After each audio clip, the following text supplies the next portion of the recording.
Martine Bounet, bonjour. Bonjour. Comment allez-vous? Ça va très bien, merci beaucoup.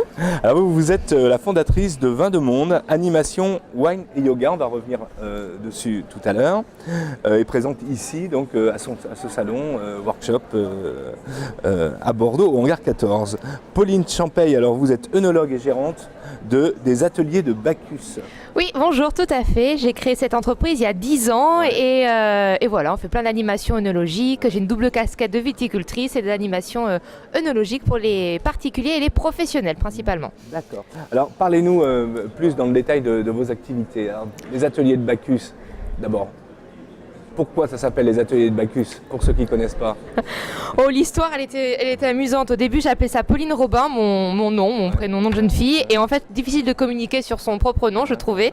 Et du coup, on était une bande de copains sur le bassin et on réfléchissait à mon nom. Et on a trouvé les ateliers. C'était pas mal parce que ça regroupait tout ce que je pouvais proposer. Les ateliers de Pauline, on s'est dit non, ça fait trop court de couture, ça marche pas. Et après quelques verres de rosé, les ateliers de Bacchus sont nés.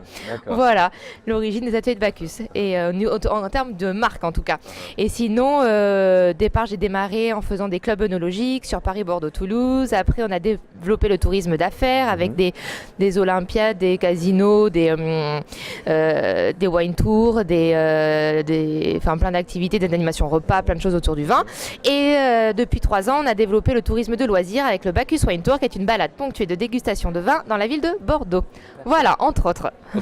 Et vous apprenez donc bien sûr à déguster ce vin, à en connaître les subtilités, puisque vous, en tant qu'œnologue, voilà. Eh bien, vous êtes là-dessus, je dirais, la mieux placée pour en parler.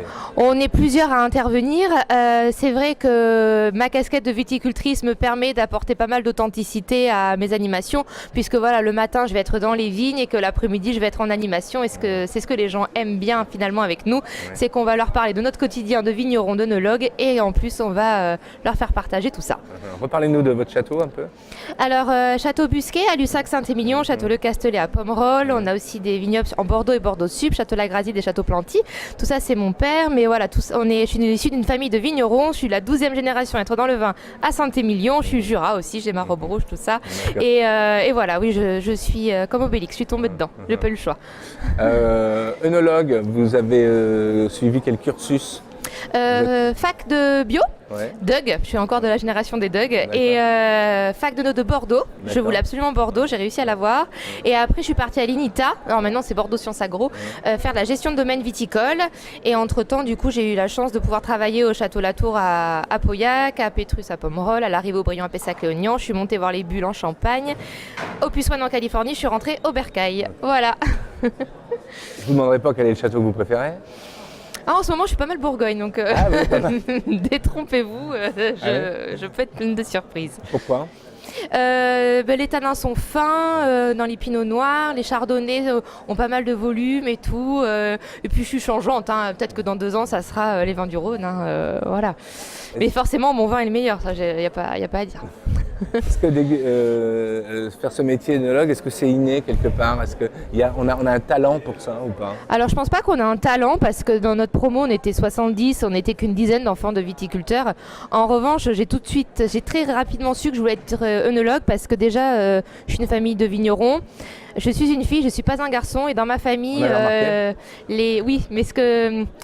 les enfants aînés qui n'ont pas de fils, ça peut poser problème. Du coup, j'ai voulu prouver à mes grands-parents et tout que j'étais capable de faire un métier masculin, même si on est de plus en plus de filles. Et puis j'aimais la chimie, j'aimais manipuler, j'aimais le vin, l'œnologie regroupée, tout ça. Si bien je me suis jamais posé trop de questions. Voilà. Les femmes ont une sensibilité différente par rapport aux hommes? Alors c'est ce qu'on aime bien essayer de prouver, mais malheureusement ça n'a pas été scientifiquement démontré. Mais oui, tout à fait. Alors pourquoi? On est plus sensible, peut-être qu'on est plus consciencieuse, mais voilà, scientifiquement on l'a pas encore prouvé. Vous êtes plus sur le fond que la forme? Peut-être. Certainement. Peut-être. Voilà. Je vais passer à vous, Martine Bounet. Donc, alors vous êtes prof de yoga au départ.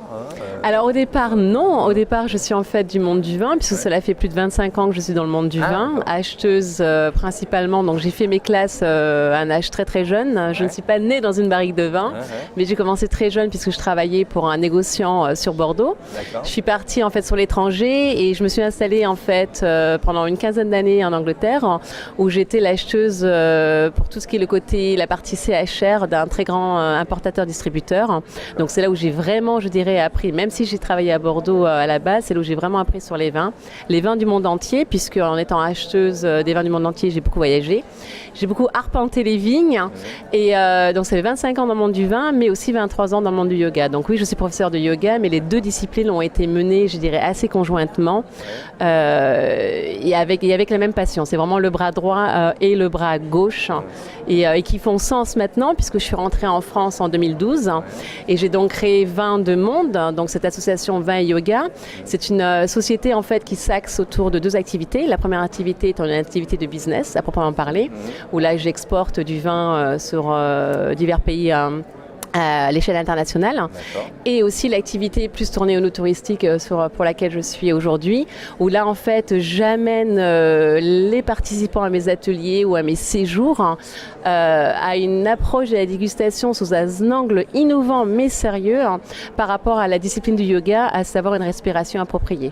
En partant du postulat que ces deux disciplines, tant le yoga que le vin, sont des disciplines millénaires, le yoga en fait et le vin peuvent amener à l'exploration des sens. L'exploration des sens se fait majoritairement par l'olfaction se faisant par la respiration. Les deux, en fait, pour moi, font du sens ensemble, la respiration étant le trait d'union. Et on a bien vu, notamment au niveau médical, que l'olfaction et la respiration soutenaient l'apprentissage et permettaient aussi, comme étant un outil, je dirais, d'aide à la mémorisation. Donc ce côté yogi, on n'est pas obligé de faire le grand écart pour pouvoir déguster avec Vin de Monde. C'est surtout cette approche, encore une fois, d'optimiser l'expérience sensorielle pour pouvoir, via la visualisation, donc arriver à cette sensibilité au niveau du contenu pédagogique, puisque je suis aussi formatrice vin, WCT mais aussi EDV, et arriver grâce en fait à la respiration à mémoriser les impressions de la dégustation. Donc ça paraît assez beaucoup de contenu, c'est très ludique, mais c'est très fascinant, très. Vous l'avez essayé ou pas? Non, j'ai eu la chance de faire une dégustation en pleine conscience, mais pas avec le yoga. Mais il doit y avoir des similitudes, je suppose. Alors, pour moi, la pleine conscience, je suis toujours avec un petit point d'interrogation, parce que c'est un petit peu ce que j'appelle le côté terme marketing fourre-tout. Mais bon, oui, si on veut parler, en fait, de prendre le vin comme objet de concentration, je préfère le terme être en présence. La pleine conscience, pour moi, amène d'autres entendements. Mais oui, c'est ça, c'est être en présence d'eux, mais amener au-delà du côté cognitif, au-delà du côté bien-être, des bienfaits de la respiration. Là, c'est vraiment utiliser la respiration comme outil d'aide à l'apprentissage dans l'art de la dégustation. Donc, on franchit des étapes plus rapidement, à votre sens? Alors, plus rapidement, je ne sais pas, parce que ça prend quand même toute une vie pour bien respirer. On sait tous respirer, mais sait-on comment respirer?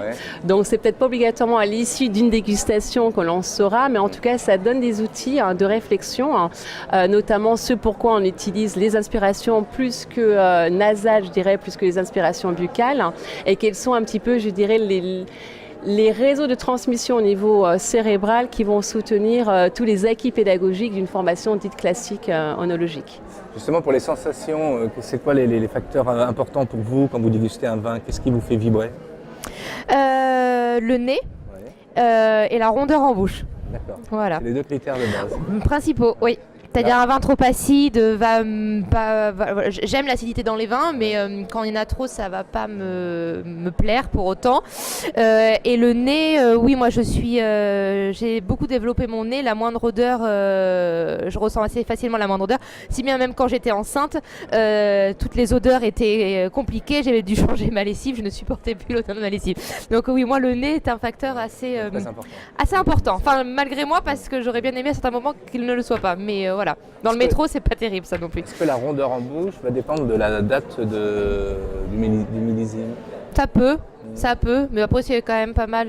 S'il n'y a pas de rondeur au départ, il n'y en aura pas après. Ça s'améliorera pas. Non, si c'est pas terrible au début, il n'y aura pas trop de potentiel pour la suite. C'est les tanins et l'acidité qui permettent de faire vieillir le vin.